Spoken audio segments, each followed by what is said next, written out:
Hello everyone, ये system analysis and design का 12th video lecture है। इससे पहले हम लोगों ने पढ़ा था सिस्टम क्या होता है, सिस्टम एनालिसिस क्या होती है, सिस्टम डिज़ाइन क्या होता है, इसकी इंपॉर्टेंस क्या होती है, सिस्टम एनालिस्ट कौन होता है, वगैरह वगैरह। इस वीडियो में हम जो टॉपिक्स कवर करने वाले हैं वो ये हैं। What is SDLC? एसडीएलसी क्या है? What are the phases of SDLC? SDLC के कितने फेजेस होते हैं? एसडीएलसी मॉडल्स यानी कि एसडीएलसी में कौन कौन से मॉडल्स होते हैं, उनमें से एक मॉडल हम कवर करेंगे, वो है वाटरफॉल मॉडल, जिसमें हम उसके फेजेस देखेंगे, उसका यूज देखेंगे, एडवांटेजेस देखेंगे और डिसएडवांटेजेस देखेंगे। एसडीएलसी के बारे में हम लोग पहले भी पढ़ चुके हैं पिछली वीडियो में, ठीक है। तो इस वीडियो में हम करेंगे क्या कि उसको बस एक रिवीजन के तौर पर पढ़ते चलेंगे। एसडीएलसी का फुल फॉर्म है सॉफ्टवेयर डेवलपमेंट लाइफ साइकिल, ठीक है। सॉफ्टवेयर को डेवलप करने की ये एक साइकिल है, ठीक है। नेक्स्ट पॉइंट कह रहा है SDLC is a method that defines some processes which are followed to develop a high quality software. It means कि ये एक मेथोडोलॉजी है, ठीक है। ये एक तरह की मेथोडोलॉजी है जो डिफाइन करती है कुछ प्रोसेसेस जिसको हम फॉलो करते हैं एक हाई क्वालिटी सॉफ्टवेयर को बनाने के लिए।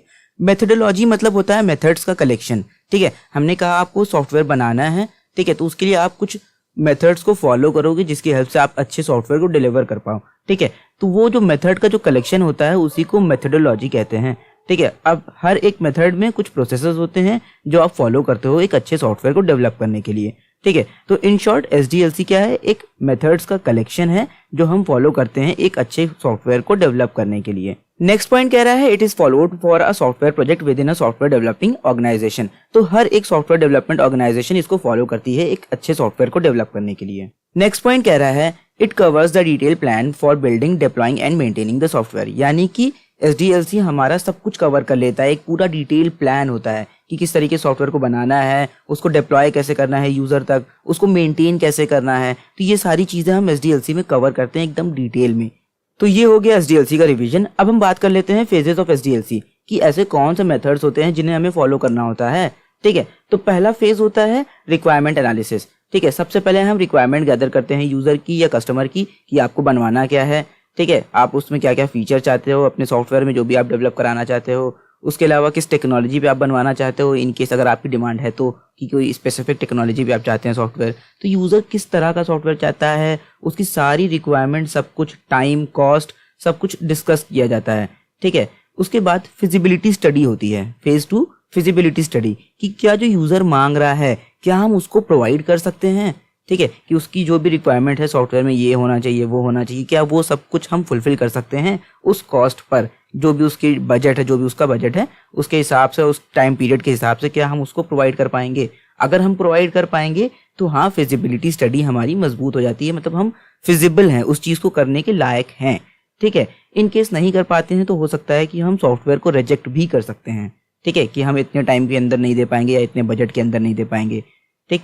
इसके बाद आता है डिजाइनिंग, कि अगर सॉफ्टवेयर को आप बनाने के लिए राजी हो जाते हो, यानी कि कोई कंपनी सॉफ्टवेयर बनाने के लिए तैयार हो जाती है तो उसका डिजाइन तैयार करती है कि किस तरीके से सॉफ्टवेयर दिखेगा, उसमें कौन से कलर्स यूज करेंगे, उसमें किस तरह का लोगो होगा, और उसकी बहुत अच्छे से मतलब डिजाइनिंग, प्रोटोटाइपिंग वगैरह होती है, वायर फ्रेमिंग होती है, ठीक है। डिजाइन बनाया जाता है पूरा सॉफ्टवेयर का ओवरऑल, और उसके बाद कस्टमर को दिखाया जाता है। अगर कस्टमर उस डिजाइन से एग्री करता है, मतलब मल्टीपल डिजाइन दिखाए जाते हैं, जिससे भी वो एग्री करता है उसके हिसाब से फिर सॉफ्टवेयर को कोड किया जाता है, ठीक है। तो फेज 4 में क्या होती है? कोडिंग होती है। जो भी डिजाइन दी गई होती है हमें, ठीक है, उसके हिसाब से हम उसको कोड करना शुरू करते हैं, उसको पूरा कोडिंग फेज यहाँ पे स्टार्ट हो जाता है, ठीक है। और कोडिंग के बाद क्या होता है? टेस्टिंग होती है, कि हर कोड को जो है बनाकर, सॉफ्टवेयर के सारी चीजों को बनाकर दे दिया जाता है। एक टेस्टिंग टीम होती है, उसको टेस्ट करना शुरू करती है, ठीक है, कि सॉफ्टवेयर हमारा सही से चल रहा है, सारी फंक्शनैलिटी, सारे फीचर्स काम कर रहे हैं या नहीं कर रहे हैं, ठीक है। उसके बाद जब टेस्टिंग कंप्लीट हो जाती है तो उसे डिप्लॉय कर दिया जाता है, यानी कि मार्केट में या यूजर को प्रोवाइड कर दिया जाता है, ठीक है, कि आप अपना सॉफ्टवेयर लो, ठीक। और इसके बाद इन केस आगे चल के कोई भी एरर आती है उसमें तो उसको मेंटेन किया जाता है, मेंटेनेंस फेज में आ जाते हैं हम। अब हम आ जाते हैं अपने मेन टॉपिक की ओर, जो कि है एसडीएलसी मॉडल्स।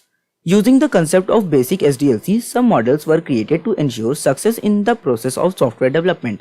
It means कि जो बेसिक SDLC है हमारा, जो भी फेजेस हम लोगों ने पढ़े उसको हमने रीअरेंज किया, ठीक है। जब हमने रीअरेंज किया तो एज एन SDLC मॉडल हमने उसको प्रपोज किया, ठीक है, कि हमने कहा कि ये बेसिक SDLC के कंसेप्ट पे बनाया है, ठीक है। हमने जो भी फेजेस एसडीएलसी में पढ़े थे उनको बस हमने रीअरेंज किया है, हमने इस तरह का अरेंजमेंट किया, इस तरह के चेंजेस किए थोड़े बहुत, ठीक है। और इस तरीके से अगर हम इसको फॉलो करेंगे तो एक अलग तरह का सॉफ्टवेयर डेवलप कर पाएंगे, या ये भी एक स्ट्रेटेजी बन जाएगी सॉफ्टवेयर को डेवलप करने के लिए।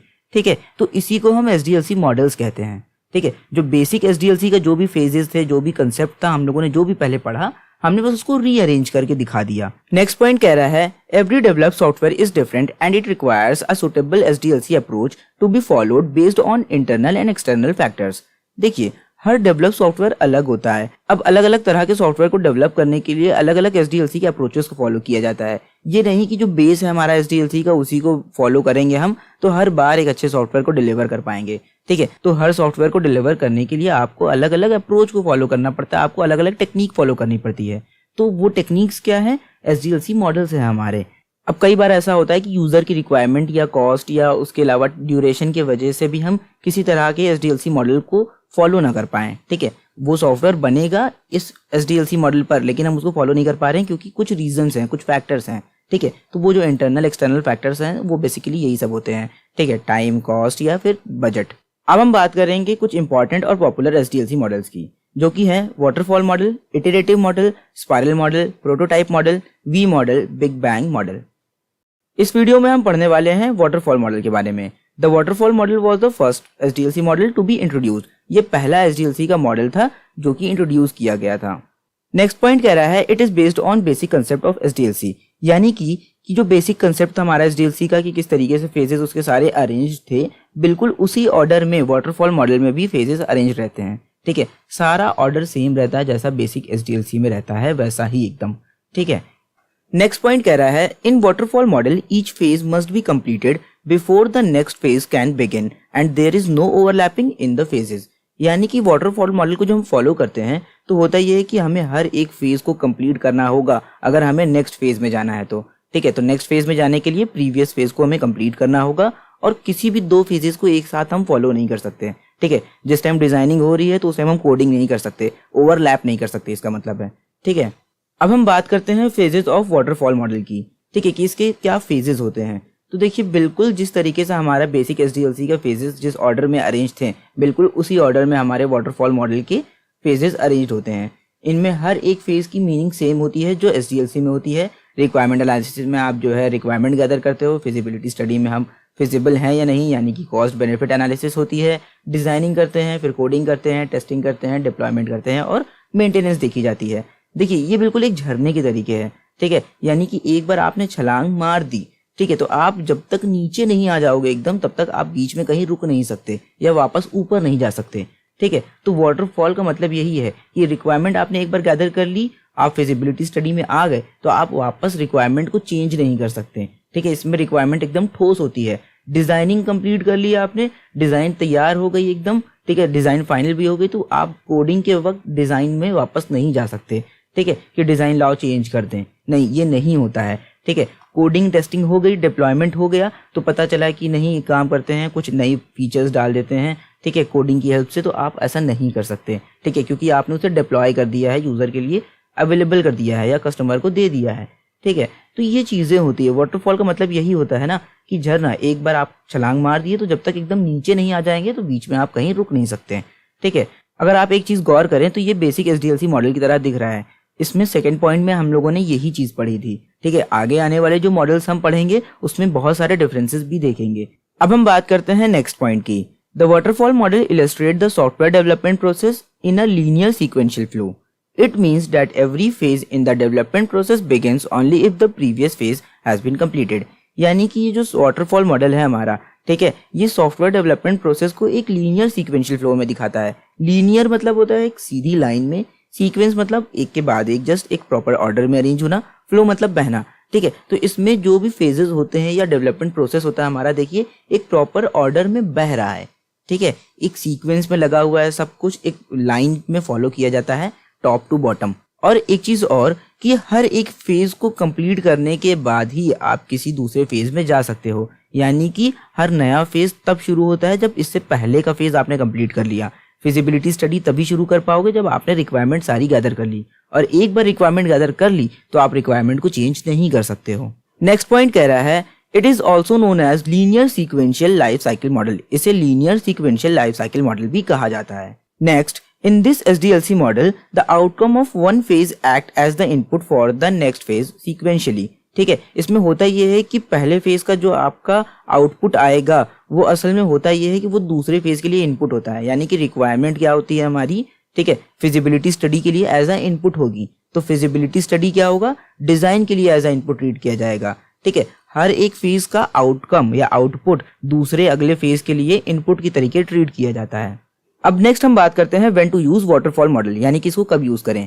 When requirements are very clear and fixed, जब रिक्वायरमेंट्स हमारी एकदम क्लियर और फिक्स्ड हो, यानी कि जो हम पहले से तय करके बैठे हुए हैं कि हाँ हमें अपने प्रोजेक्ट में ये फीचर्स चाहिए, ये चीजें चाहिए, बस यही चाहिए, इसको एकदम हमने अच्छे से बता दिया है जो है डेवलपर को, हम उसमें और कुछ नहीं बोलेंगे कभी कि जो है इसके अलावा भी यार इसको ऐड कर दो या उसको ऐड कर दो, ये चेंज कर दो, वो चेंज कर दो। ठीक है, तो रिक्वायरमेंट हमारी एकदम क्लियर होनी चाहिए। नो एम्बिग्यूअस रिक्वायरमेंट्स, यानी कि कोई भी ऐसी रिक्वायरमेंट नहीं होनी चाहिए जिस पे आपको अभी भी दिक्कत हो कि यार ये रखें कि ना रखें, या जिसकी वजह से आपको मतलब आप किसी चीज़ को लेकर क्लियर ना हो। एंड एम्बिग्यूअस मतलब होता है कि आप क्लियर नहीं हो सही से, हाँ में भी नहीं हो ना में भी नहीं हो। ठीक है, ना आप हाँ बोल पा रहे हो ना आप ना बोल पा रहे हो। Tools and technology use is consistent and is not changing. अब आपने ये चीज़ तय कर लिया है कि आप जो भी टेक्नोलॉजी या जो भी टूल्स यूज़ करोगे, जैसे हमने कहा PHP पे सॉफ्टवेयर बनाना है हमें, तो हमने एकदम तय कर लिया कि बस बार बार हम इसको चेंज नहीं करेंगे कि नहीं PHP हटाओ ASP.NET पे बना दें। ठीक है, तो ऐसा नहीं होना चाहिए। Resources are well prepared and are available to use. जो भी चीज़ों की ज़रूरत होगी हमें सॉफ्टवेयर को बनाने के लिए, हमारे पास एकदम वेल प्रिपेयर्ड हमारे करीब में होना चाहिए। ठीक है, ये नहीं कि अभी हमको ये चीज़ चाहिए या पिक्चर्स चाहिए या वीडियोस चाहिए लेकिन अभी है नहीं हमारे पास। ठीक है, तो ऐसा नहीं होता वाटरफॉल मॉडल में। अ प्रोजेक्ट इज शॉर्ट, जब हमारा प्रोजेक्ट छोटा होता है, खास करके लिए एक चीज़ ध्यान दीजिएगा, वाटरफॉल मॉडल हमेशा छोटे प्रोजेक्ट के लिए यूज़ की जाती है, क्योंकि बड़े प्रोजेक्ट में क्या होता है आपकी रिक्वायरमेंट चेंज होती रहती है। कई बार ऐसे डिसीजंस बनाने पड़ते हैं आपको जो आप हो सकता है नहीं बनाना चाहोगे। ठीक है, कई बार ऐसा होता है कि रिसोर्सेज नहीं होते हैं आपके पास, या फिर टेक्नोलॉजी आप चाहो कि चेंज करना चाहते हो आप। ठीक है, तो छोटे प्रोजेक्ट के लिए वाटरफॉल मॉडल को यूज़ किया जाता है। और लास्ट, रिस्क इज मिनिमम। अब प्रोजेक्ट अगर छोटा होगा तो रिस्क भी कम होगा। ठीक है, ऐसा कुछ रिस्की प्रोजेक्ट नहीं उठा लें कि जिसको बनाना पाने पर डेवलपर को लॉस हो। तो इस तरह की सिचुएशन अगर है तो आप वाटरफॉल मॉडल को फॉलो कर सकते हो सॉफ्टवेयर को डेवलप करने के लिए। अब हम बात करते हैं एडवांटेजेस ऑफ वाटरफॉल मॉडल की। इसके एडवांटेजेस क्या हैं? पहला है simple and easy to understand and use. Simple है, आसानी से समझ में आ जाता है और इसको यूज करने में भी कोई दिक्कत नहीं होती है डेवलपर को, क्योंकि ये जो बेसिक SDLC मॉडल है बिल्कुल उसी तरीके से है। ठीक है, works well for smaller project when requirements are well understood and fixed. और ये छोटे प्रोजेक्ट के लिए सबसे बेस्ट होता है, जैसे कि कॉलेजेस वगैरह में जो भी आपको प्रोजेक्ट्स बनाते हो उसमें आपको वाटरफॉल मॉडल यूज करना चाहिए। ठीक है, ये सबसे बेस्ट होता है क्योंकि easy to manage due to rigidity of the model. It means कि ये जो मॉडल है हमारा वो बहुत रिजिड होता है, सख्त होता है। ठीक है, आपने एक बार रिक्वायरमेंट ले ली तो आप उसको बार बार चेंज नहीं कर सकते, या आपने एक बार डिजाइन बना दी तो आप बार बार उसको चेंज नहीं कर सकते। ठीक है, चीजें फाइनलाइज होने के बाद उसमें चेंजेस ना करना, क्योंकि छोटे प्रोजेक्ट में देखिए आपने चेंजेस अगर नहीं किए, ठीक है, तो कोई दिक्कत नहीं होती है। ठीक है, तो रिजिड मॉडल का फायदा यही है कि सख्ती रहती है काम करने में। ठीक है, आपको दिक्कत नहीं होगी, एक बार कोई चीज कर दी तो मतलब वो बस कर दी। नेक्स्ट पॉइंट कह रहा है phases are processed and completed once at a time. ठीक है, यानी कि हर एक प्रोसेस को एट अ टाइम कंप्लीट किया जाता है, स्टेप बाय स्टेप एकदम। क्लियर डिफाइंड स्टेजेस, यानी कि हर एक स्टेज पे हमें क्या आउटकम मिलने वाला है वो हमें पता होता है। जैसे कि डिजाइन फेज के एंड पे हमें डिजाइन मिल जाएगी, कोडिंग फेज के एंड पे हमें कोड मिल जाएगा। ठीक है, तो ये सारी चीजें हमें पहले से पता होती हैं। ठीक है, easy to classify and prioritize task, यानी कि किस ऑर्डर में हम टास्क को करें। ठीक है, क्लासीफाई कर देना यानी कि पूरे प्रोजेक्ट को तोड़ देना, ब्रेक डाउन कर देना, और किस काम को पहले करें किसको बाद में करें, ये सारी चीज़ें जो है प्रायोरिटाइज करना आसान हो जाता है वाटरफॉल मॉडल में। ठीक है, process and results are well documented, और आउटपुट क्या होगा, ठीक है, सारे प्रोसेसेस क्या हमने फॉलो किए, ये सारी चीज़ें अच्छे से डॉक्यूमेंटेशन बना सकते हैं हम। ठीक है, यानी कि डॉक्यूमेंटेशन को बनाने में हमें वाटरफॉल मॉडल में बहुत हेल्प मिलती है। अब हम बात करने वाले हैं डिसएडवांटेजेस ऑफ वाटरफॉल मॉडल की, या फिर ऐसी कौन सी जगह है जहां पर हमें वाटरफॉल मॉडल को फॉलो नहीं करना चाहिए, किन सिचुएशंस में हमें नहीं करें। तो सबसे पहला है कि not the best choice for complex and large project, यानी कि बड़े और कॉम्प्लेक्स प्रोजेक्ट के लिए ये एक अच्छी चॉइस नहीं होती है। ठीक है, इसको आप नहीं यूज करो तो ही बेहतर होता है। नेक्स्ट पॉइंट कह रहा है not suitable for the projects where requirements are at a moderate to high risk of changing, यानी कि ऐसी सिचुएशन जिसमें रिक्वायरमेंट यूजर की बार बार चेंज हो रही है तो आप वाटरफॉल मॉडल के साथ आगे नहीं बढ़ सकते। मान लीजिए आप डिजाइन बना रहे हैं, डिजाइन बनाते वक्त यूजर ने कहा कि यार एक चीज और एडअप करनी है, तो बड़े मॉडल में मतलब बड़े प्रोजेक्ट्स में वाटरफॉल मॉडल को यूज करना सही नहीं होता है। ठीक है, adjusting scope during the life cycle can and a project, और प्रोजेक्ट को घटाने बढ़ाने से, रिक्वायरमेंट को घटाने बढ़ाने से ऐसा भी हो सकता है कि प्रोजेक्ट एंड हो जाए, वहीं पे खत्म हो जाए बनने से पहले ही। आप वाटरफॉल मॉडल को वहाँ पे ना ही फॉलो करो तो बेहतर होता है, ठीक है, क्योंकि रिक्वायरमेंट चेंज होती है, स्पेसिफिकेशन चेंज होती है, तो उसमें आपकी रिजिडिटी आप फॉलो नहीं कर सकते वाटरफॉल मॉडल की, ठीक है। नेक्स्ट और लास्ट पॉइंट कह रहा है no working software is produced until late during the life cycle, यानी कि पूरे जब तक लाइफ साइकिल कंप्लीट नहीं हो जाती, हम डिप्लॉयमेंट फेज तक जब तक नहीं आ जाएंगे, तब तक हमें सॉफ्टवेयर वर्किंग स्टेज में नहीं मिलेगा हमें।